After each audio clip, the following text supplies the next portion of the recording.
Alrighty, so I told you guys the other day when I did the Milim showcase that I was going to do the Shion. Sorry it took so many days. I've just been really busy lately. But we do have Shion, and she's honestly pretty good. I like her a lot. Obviously, she is the character that people were wanting during the last Slime collab, so the fact that she's finally out is good.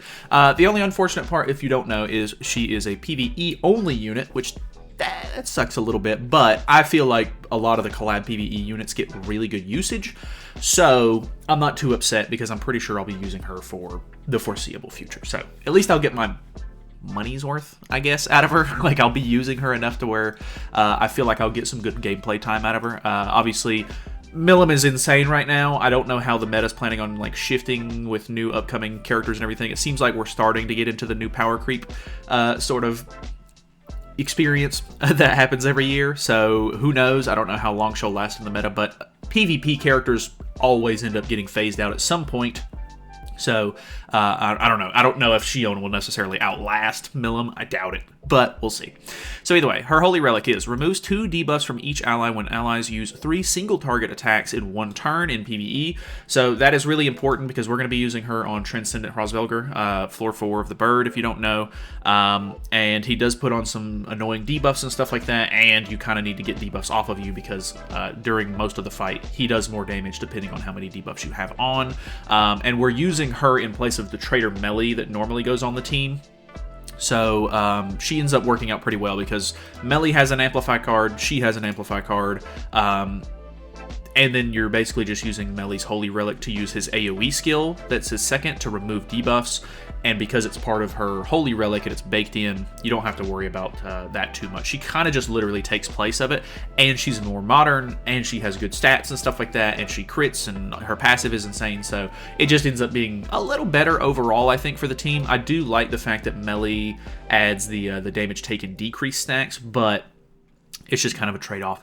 And now we can run a full unknown team, which means that I forgot to change my card set, but you can use I think it's the dogs card set, maybe? I can't remember. But if I'm not mistaken, it's the one where if you use all of the same race characters, you get extra damage. I think it's on single targets. So that one can be really helpful to like just speed up your farming a little bit, or just like, you know, killing faster, doing more damage. I'm still using I can't remember which card set it is, but it's not the it's not the right one. Either way, at the start of the battle in PvE, the hero gains rapid regeneration, which is for every 1% of diminished HP on the hero, allies regenerate with a 2% regeneration rate increase at the start of the ally's turn. The hero accumulates up to 100,000 of the HP restored with rapid regeneration, which is pretty good. Helps for survivability and stuff like that. And I'm using her on attack crit. Some of you may need to use HP defense or something like that if you want her to survive, because she does get targeted the whole time. But with my account, obviously, it's very good. And I've already True Awakened her, and I even upgraded her Holy Relic, and I have all of her costumes and everything like that.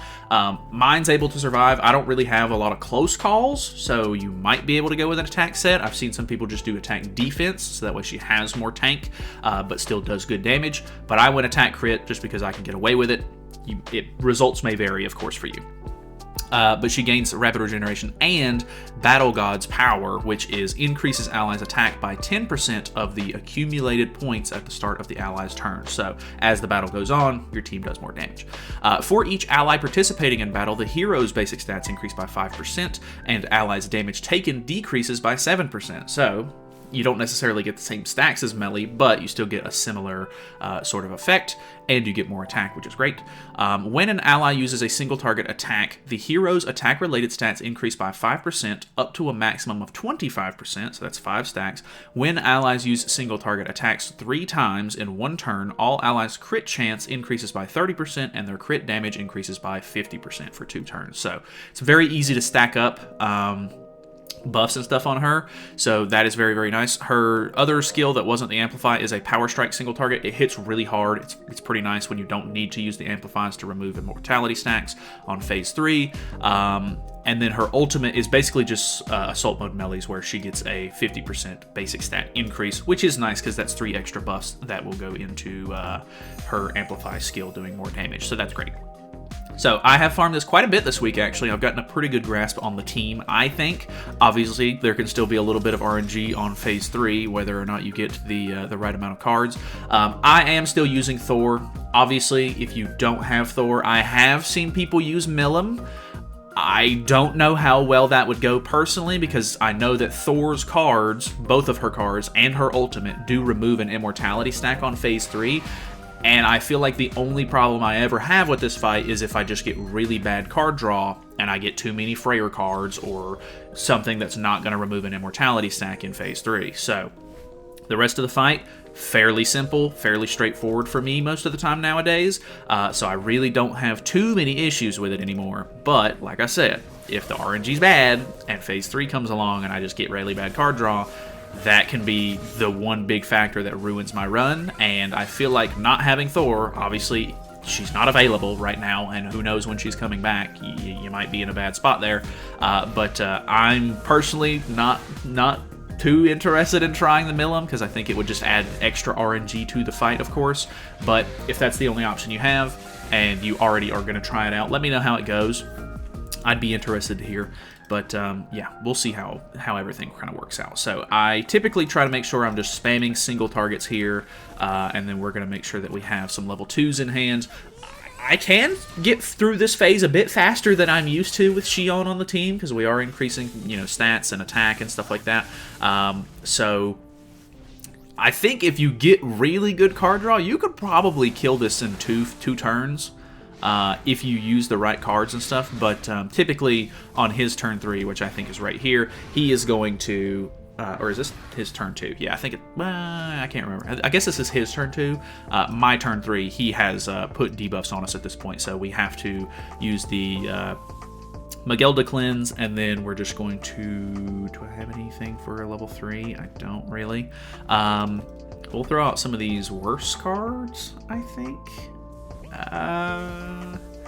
I need to use 3 single targets either way, because I need to remove some debuffs, or else he's going to do more damage to me. I don't think we're going to kill here. Freyr can deal some pretty good damage. No. I don't think we're going to kill here, which is it's fine, actually. I think it's better this way, because if I can make sure that I have 3 level 2 cards in my hand for the next turn, that would be great, and it does not look like I would have drawn one, so that would have also been an annoyance. Sometimes that can be another big pain for this fight. So I'm going to draw Freyr's ultimate if I use this, which is kind of annoying. I really don't need to get too many ults in my hand. I think I'm just going to throw these 2 out and see if I can get some decent card draw without an ultimate, so that way I can get another level 3 card. Because you need to use 3 level 3s, 3 level 2s, sorry, or better.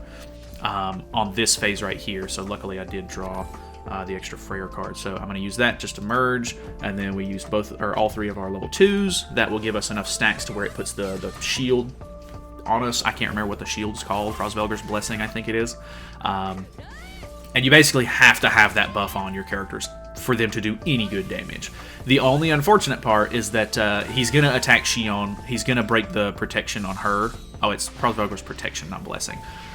But yeah, he's gonna attack into her enough to where it breaks the shield on her, which is a little unfortunate because her cards do really good damage, and it would be nice to be able to use her skills here, but not a huge deal. Plus, it's nice that this is the Amplify card, so I can save that for the next turn anyway. So let's go ahead and throw the Freyr card out. I kind of hate to throw these, but I'm going to go ahead and do it because I don't want to end up sitting on this phase for too long. So Freyr's ult hits twice, which is good. I don't think this is going to kill. Yeah, so we end up using the Thor card as well. Would have been nice to save those Thor cards, and Magilda's ultimate actually does take an immortality stack off as well, which is really nice. We have not the greatest hand. We'll be able to take 3 stacks off here, but at this point, like I said, it's a little RNG based, and we're just going to have to try our best to, or well, there's no trying. We just need to make sure that we get Amplify cards, Thor cards, or Magilda cards that aren't heals, because she has an Amplify and her ultimate is a Power Strike that also takes a stack off. So we have 3 more that we can take off here.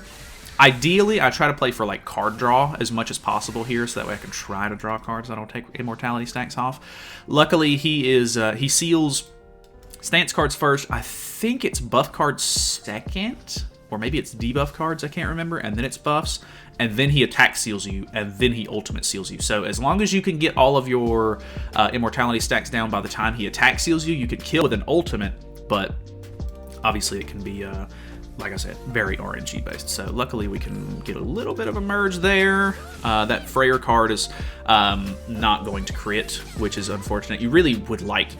technically I should have used the Freyr card first, because it's not going to crit. It would have added... it adds these damage dealt increases to him, but if you crit, it takes 2 stacks off. So if I would have used the Freyr card first, and then used one of the cards that I knew was going to crit, it would have taken that off, and he wouldn't have dealt as much damage. But you can see, I mean, for me, with my account and this team, he's not doing too much damage. So, at this point, I think we still have one more turn. Let's go ahead and use this heal, and then use all 3 of these cards because they're going to take off stacks. He'll have one more stack that we need to remove. And then hopefully we can get our ultimates back in our hand. Worst case scenario, we don't draw cards to remove, and we have to use the Magelda ultimate here to get rid of that stack. Luckily, we do get some good cards, okay. Ideally, I would like to have at least these 3's ultimates in hand. Freyr's ultimate is kind of hit or miss, but depending on the Shion or Thor cards that I have, you can typically do so much damage with that you don't need all 4 ultimates. So let's go ahead and use this. That will remove the last stack. I'm going to throw all of these away. And then I'll throw that Shion card away as well, since that'll get me my ultimate. And then Thor should be drawing her ultimate here. So we'll have all 3 of the good ultimates that I want in hand. They did remove the res passives that the bird had for floor 4, so that's really, really nice. Ideally, I like to use Shion's first because it's just going to give her buffs. And then because he gets a defense-related stat increase once you deal enough damage, the Power Strike beating through the resistance does really, really good damage. And then I use Thor, and then I use a good Thor card, or I guess I could have used Shion's card there too, because I'm pretty sure it would have done some really good damage. But we'll be proccing Thunder God's Judgment, which means that even if this doesn't deal enough damage to actually kill the whole bar, which it didn't, just barely, the extra damage kills. So, yeah, it's pretty straightforward nowadays. I feel like it always ends up being like that at some point. Like, whenever the new stuff comes out, it's the craziest thing in the world you've ever seen, and there's all these mechanics and stuff. But obviously, as the team gets better, you know, it gets kind of ironed out, and then you can get through it a lot faster, and people just fast farm this now, so it's kind of insane. Which you do have to farm this a lot nowadays. Like, there's so many relics that you have to upgrade if you want to stay up to date, which I've heard rumors that they're supposed to be doing the deer sometime soon as well, so that'll be really annoying. I don't know if I'm going to try to... I probably will just try to upgrade whichever ones are like important first, and not worry about finishing all the bird farming first and then moving to the deer. I don't know, we'll see. I imagine the deer floor 4 is going to be insane too, but obviously time will tell. So either way, thank you guys so much for watching. Hopefully you guys enjoyed it. If you have any interesting teams that you've been using or anything, leave them down in the comments. Might help somebody else out. But so far, I really like Shion. I don't know what other use cases she's really going to have, because most PvE stuff is pretty easy in general, so you don't necessarily have to go out of your way to try and make some crazy, like, good team or whatever. But, you know, she does a lot of damage, and she does really well, in my opinion. So I think best case scenario, you can just slot her in on, like, different, like, final bosses maybe, or, like, event bosses or stuff like that in the future, and it'll just help you get it over with quicker. So either way, thanks so much for watching. Hopefully you guys enjoyed it. Subscribe. See you later.